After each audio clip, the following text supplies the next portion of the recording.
ನಂಜನಗೂಡಿನಲ್ಲಿ ಅಶ್ವಮೇಧ ಸಾರಿಗೆ ಬಸ್ ವ್ಯವಸ್ಥೆಗೆ ಶಾಸಕರಿಂದ ಚಾಲನೆ. ರಾಜ್ಯದಲ್ಲಿ ಕಾಂಗ್ರೆಸ್ ಪಕ್ಷವು ಮುಖ್ಯಮಂತ್ರಿ ಸಿದ್ದರಾಮಯ್ಯ ನೇತೃತ್ವದಲ್ಲಿ ಅಧಿಕಾರದ ಚುಕ್ಕಾಣಿ ಹಿಡಿದ ಬೆನ್ನಲ್ಲೇ ರಾಜ್ಯಾದ್ಯಂತ ಮಹಿಳೆಯರಿಗೆ ಸಾರಿಗೆ ಬಸ್ನಲ್ಲಿ ಉಚಿತ ಪ್ರಯಾಣಕ್ಕೆ ಅವಕಾಶ ಕಲ್ಪಿಸಿರುವ ರಾಜ್ಯ ಸರ್ಕಾರ ಇದೀಗ ಸಾರಿಗೆ ಸಂಸ್ಥೆಗಳ ಬಸ್ಸುಗಳನ್ನು ಮತ್ತಷ್ಟಕ್ಕಾಗಿ ಕರ್ನಾಟಕ ರಾಜ್ಯ ರಸ್ತೆ ಸಾರಿಗೆ ಸಂಸ್ಥೆಯು ಹೊಸದಾಗಿ ಆರಂಭಿಸಿರುವ ಅಶ್ವಮೇಧ ಬಸ್ ಸೇವೆಗೆ ಇಂದು ನಂಜನಗೂಡಿನಲ್ಲಿ ಶಾಸಕ ದರ್ಶನ್ ಧ್ರುವನಾರಾಯಣ್ ಚಾಲನೆ ನೀಡಿದರು. ನಂಜನಗೂಡು ಪಟ್ಟಣದ ಹಳೆ ಬಸ್ ನಿಲ್ದಾಣದಲ್ಲಿ ಸುಮಾರು 10 ಅಶ್ವಮೇಧ ಬಸ್ಗಳಿಗೆ ಶಾಸಕ ದರ್ಶನ್ ಧ್ರುವನಾರಾಯಣ್ ವಿಶೇಷ ಪೂಜೆ ಸಲ್ಲಿಸಿ ಟೇಪ್ ಕತ್ತರಿಸುವ ಮೂಲಕ ಹಸಿರು ನಿಶಾನೆ ತೋರಿಸುವ ಮೂಲಕ ಚಾಲನೆ ನೀಡಿದ್ದಾರೆ. ಗ್ರಾಮೀಣ ಪ್ರದೇಶಗಳಿಂದ ಪಟ್ಟಣಕ್ಕೆ ಶಾಲಾ ಕಾಲೇಜುಗಳಿಗೆ ತೆರಳುವ ವಿದ್ಯಾರ್ಥಿಗಳು ಹಾಗೂ ಪ್ರತಿನಿತ್ಯ ಕೆಲಸ ಕಾರ್ಯಗಳಿಗೆ ಹೋಗುವ ಕಾರ್ಮಿಕರಿಗೆ ಹಾಗೂ ಸಾರ್ವಜನಿಕರಿಗೆ ಬಸ್ಸುಗಳ ಕೊರತೆಯಿಂದಾಗಿ ಸಾಕಷ್ಟು ತೊಂದರೆಗಳನ್ನು ಅನುಭವಿಸುತ್ತಿದ್ದರು. ಇದನ್ನು ಮನಗಂಡು ನಾನು ಸದನದಲ್ಲಿ 2 ಬಾರಿ ನಂಜನಗೂಡು ತಾಲೂಕಿಗೆ ಹೆಚ್ಚುವರಿ ಬಸ್ಸುಗಳನ್ನು ಕಲ್ಪಿಸಿಕೊಡುವಂತೆ ಮುಖ್ಯಮಂತ್ರಿಗಳು ಮತ್ತು ಸಾರಿಗೆ ಸಚಿವರ ಬಳಿ ಮನವಿ ಮಾಡಿದ್ದೆ.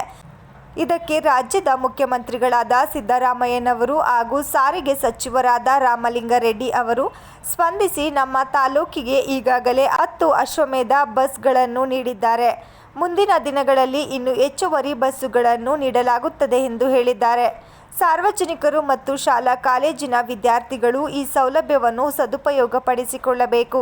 ಶಾಲಾ ಕಾಲೇಜುಗಳು ಹೆಚ್ಚುವರಿ ಬಸ್ಸುಗಳನ್ನು ಬಿಡುವಂತೆ ಸಾರಿಗೆ ಇಲಾಖೆಯ ಅಧಿಕಾರಿಗಳಿಗೆ ಸೂಚನೆ ನೀಡಿದ್ದಾರೆ. ಬರಲಿ ಅಂತ LED ಮಾರ್ಗಫಲಕಗಳಿವೆ. ಬಸ್ಸು ಅಲ್ಲಿ ಮೊಬೈಲ್ ಚಾರ್ಜರ್ ಇದೆ. ಆಮೇಲೆ pouches, magazine pouches, water bottle pouches ಇದೆ. ಆಮೇಲೆ ಮಹಿಳೆಯರ ಸುರಕ್ಷತೆಗೋಸ್ಕರ ಪ್ಯಾನಿಕ್ ಬಟನ್ಸ್ ಇದೆ. ಮತ್ತು ನಮ್ಮ ಚಾಲಕರು ಸುರಕ್ಷತೆಯಿಂದ ಓಡಿಸ್ಲಿ ಅಂತ ಹೇಳ್ಬಿಟ್ಟು ಮುಂದೆ ಮತ್ತು ಹಿಂಭಾಗ CC ಕ್ಯಾಮ್ರಾಗಳಿದೆ. ಸೊ ಇಷ್ಟೆಲ್ಲ ವಿಶೇಷತೆ ಇರತಕ್ಕಂಥ ವಾಹನಗಳನ್ನು ಶಕ್ತಿ ಯೋಜನೆಯಿಂದ ನಮ್ಮ ಬಸ್ಗಳಲ್ಲಿ ಪ್ರಯಾಣಿಕರು ಹೆಚ್ಚಿಗೆ ಓಡಾಡ್ತಾ ಇದ್ದರು. ವಿದ್ಯಾರ್ಥಿಗಳಿಗೆ, ಪುರುಷ ಪ್ರಯಾಣಿಕರಿಗೆ ಸೀಟ್ ಸಿಗಲ್ಲ ಎನ್ನೋ ಒಂದು ಆರೋಪ ಇತ್ತು.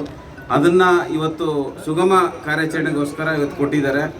ಸೊ ಹಾಗಾಗಿ ಈ ನಂಜನಗೂಡು ಕ್ಷೇತ್ರದ ಎಲ್ಲ ಪ್ರಯಾಣಿಕರು ಇದರ ಸದುಪಯೋಗ ಪಡಿಸ್ಕೊಳ್ಬೇಕಂತ ಕೇಳ್ತಾ ಇವತ್ತು ಏನು ಈ ನಮ್ಮ ಬಸ್ಗಳನ್ನ ಉದ್ಘಾಟನೆ ಮಾಡಿ ನಮ್ಮ ಸಂಸ್ಥೆಗೆ ಶುಭ ಹಾರೈಸಿದ್ದಾರೆ.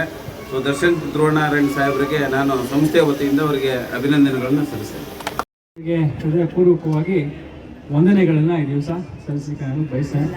ಅದ್ರ ಜೊತೆಗೆ ನಮ್ಮ KSRTCಯ ಡಿಪೋ ಮ್ಯಾನೇಜರ್ ಅವರು ಹಾಗೆ ನಮ್ಮ DC-ದವರು ಎಲ್ಲ ಜೊತೆಗೆಲ್ಲ ಸ್ಟಾಫ್, ವಿಜಿಲೆನ್ಸ್ ಅವರು, ಎಲ್ಲ KSRTCಯ ನೌಕರರು, ಸಿಬ್ಬಂದಿ ವರ್ಗದವರು ಎಲ್ಲ ಕೂಡ ಶ್ರಮಪಟ್ಟು ಈ ಒಂದು ಕಾರ್ಯವನ್ನು ನೆರವೇರಿಸಿದ್ದಾರೆ.